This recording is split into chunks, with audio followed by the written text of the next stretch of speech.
Hello everyone, welcome to topic 1 of week 5, International Storytelling.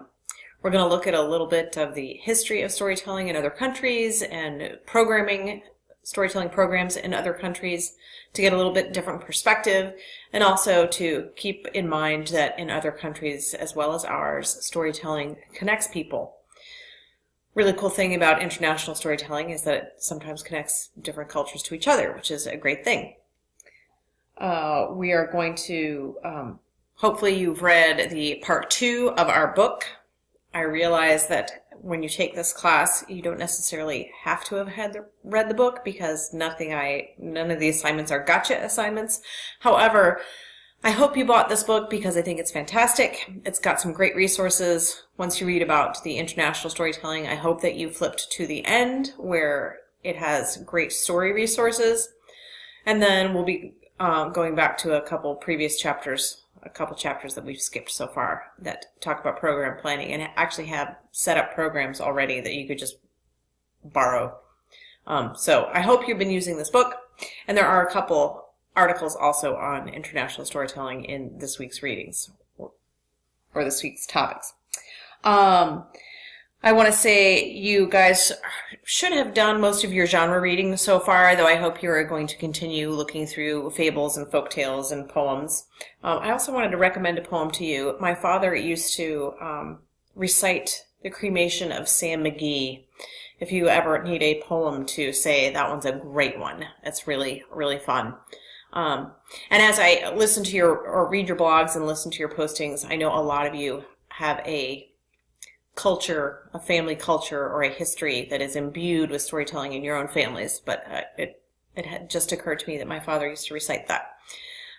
So you might like that poem.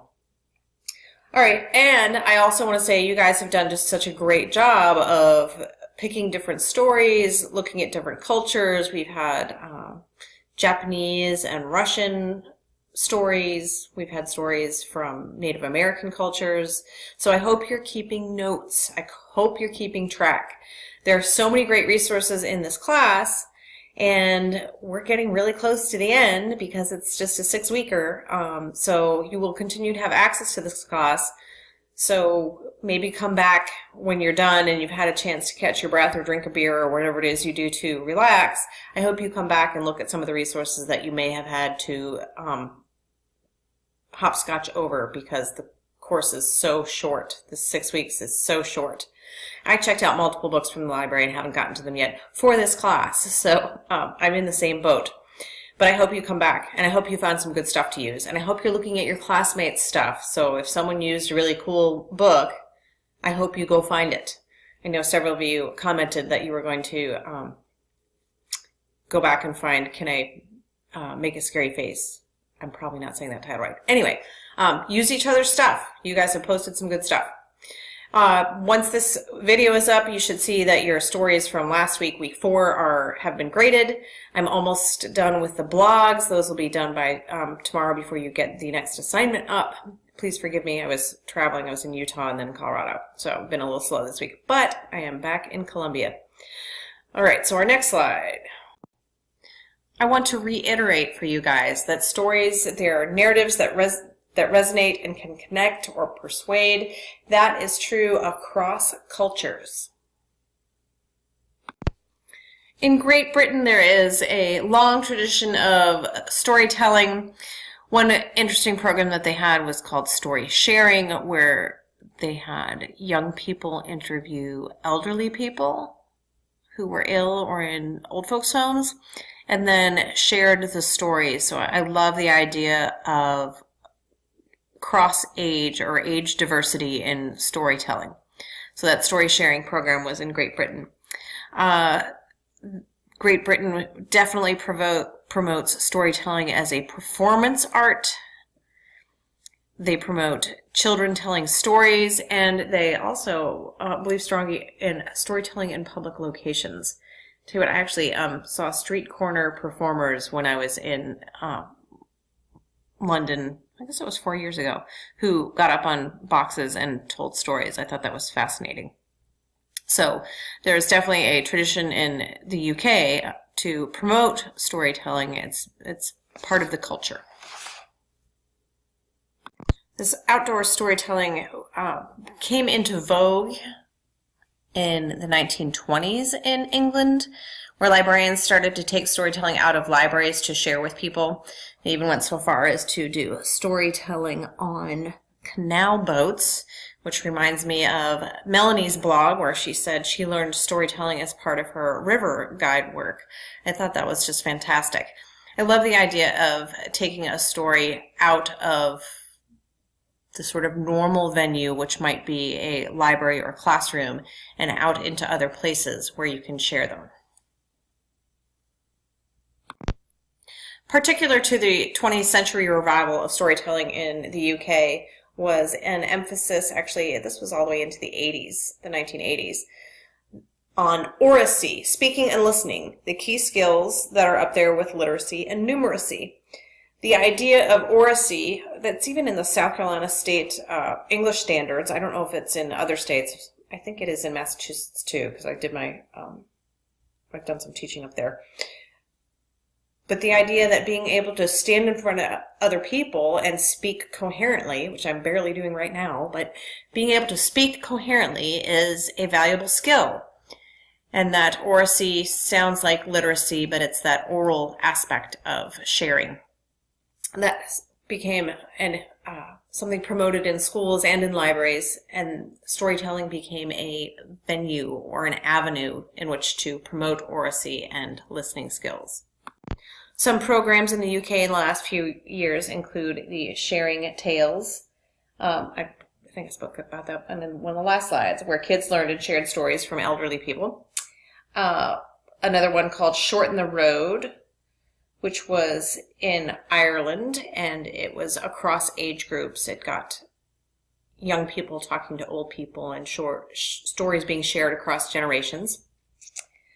Listen Up was a program in Northern Ireland. I don't know if you're up on your political history, but Northern Ireland was a scene of a great deal of conflicts between Protestants and Catholics for a long time.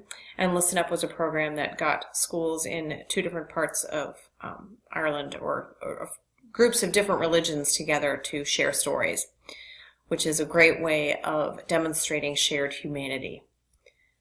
And then a third program called Teachers Telling Tales. If you have worked in public education or even in a public library, you know that getting a guest speaker or a guest talent to come into your space is expensive.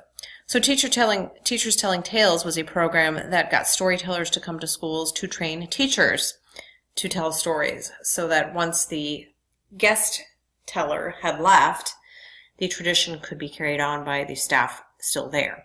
So Teachers Telling Tales, or T3, I think is a great idea, and it's something that you guys can go out and proselytize if you are in a public school. Share that storytelling.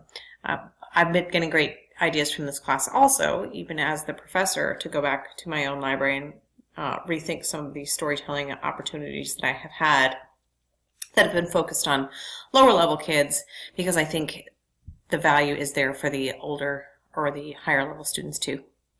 One of the other great programs discussed in the section 2 of our book is the Read One, Tell One, Share One. I think that's actually on the next slide. But it's the idea that as storytellers, we are going out into communities and in other cultures as well, showing parents how to share stories, showing caregivers how to increase literacy with children. That is a large part of what storytelling provides.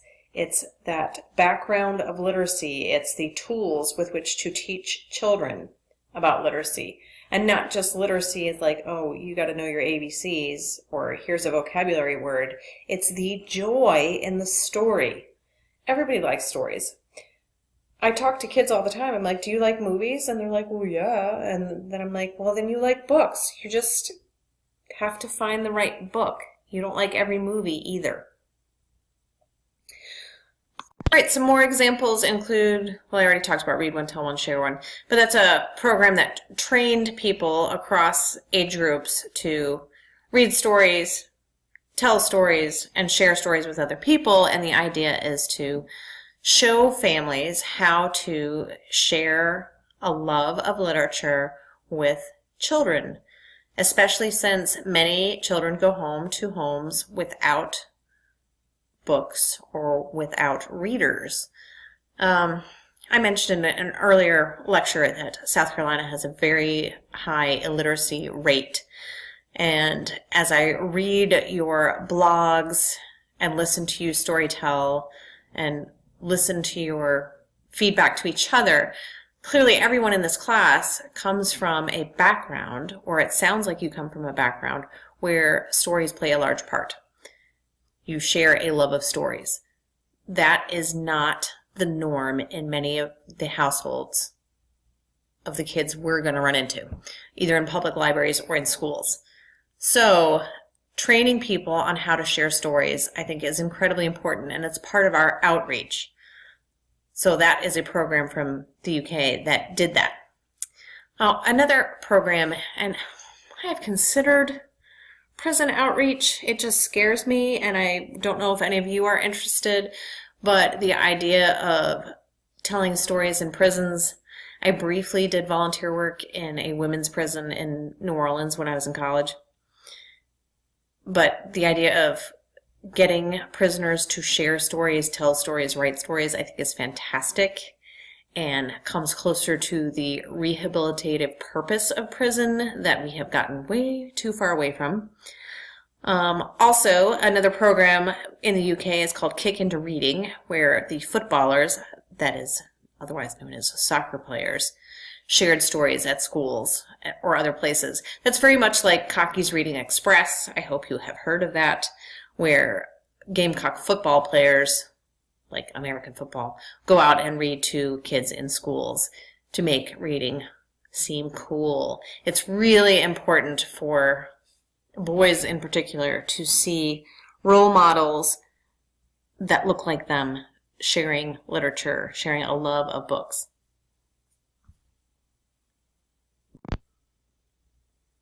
This is just to remind you that no matter where you are, whether you're in jail or in the United States or the UK or France or China, wherever you are, stories can connect us. So that is part of our job as you go out and proselytize and get other people to share stories or share your stories. Hopefully, I'm also hoping that you read the little chapter. It's only 6 pages in the section 2 of your book on Chinese storytelling. There are just some interesting little tidbits in there. Storytelling ran a trajectory much like in Europe, where storytellers became very important in history and then fell out of favor or became less important and then had a resurgence, particularly for children. So it's a very similar trajectory, not in quite the same time frames, but close. Anyway, the author discusses some studies done in China and that 2 million stories and 3 million folk tales have been collected as part of studies by one of the first female folklorists in China. I thought that was fascinating, and that they did a good job of trying to trace the genesis and progression and mutations of stories of over thousands of years. And even if you look in different cultures, stories change and mutate, but there are stories that seem to be sort of universal, like the Cinderella story shows up in multiple cultures. France, Africa, or Europe, Africa, it shows up in the Far East as well. So those stories seem to be some sort of universal. They also documented regional differences from 3,000 different counties. I thought that was fascinating. For me, Asian stories are an unplumbed. I haven't really investigated that much. I've had a very Eurocentric focus on storytelling or story reading. And so hopefully you will be branching out and I will be branching out because of this class. A reminder, I know I mentioned the International Storytelling Center in Jonesboro, Tennessee in a previous lecture. I just wanted to remind you of this resource and this little treasure that's here in the United States. and might be particularly accessible for several of you in this class because I think several of you said you were from that area or vacationed in the Tennessee area. And I may be taking a trip to Tennessee to look at schools sometime this fall. So I'm actually going to make a little pilgrimage there myself. I have not been. And this is a quote from the International Storytelling Center in Jonesboro. Stories are the narratives of life, spanning the centuries and connecting the generations. They are the vessels in which we carry our history and traditions, our values and lessons for living, our hopes and dreams. Hopefully you've been inspired, perhaps not by my lecture tonight. I'm pretty tired, you can probably tell. I've been all over the United States in the past week. But anyway, hopefully you've been inspired. Keep looking back over the materials we've used here. Keep checking in your book. There are all sorts of great stories in the back of this book, our textbook. Keep digging through your kids' bookshelves if you've got them. Keep digging through your kid bookshelf if you can access it and your parents are sentimental like mine were and kept lots of books around. Keep poking around and finding good stories. Keep borrowing stories that your classmates have used and that you have liked, and try to bookmark stuff. And remember that Epic website where there's all sorts of stories. You have great resources. You just need to start curating for yourself now so that you can go out and tell when this class is over. All right, so in a day or two, I'll try to get it up by tomorrow. I'll have another lecture up on program planning. You're going to want to read the chapter on program planning in the book. It's a really good chapter. I would just steal some of those programs. They're really good. So keep that in mind. There's good stuff in this book. And I hope you're having a good week. Let me know if you have any questions. And have a good one. All right, bye.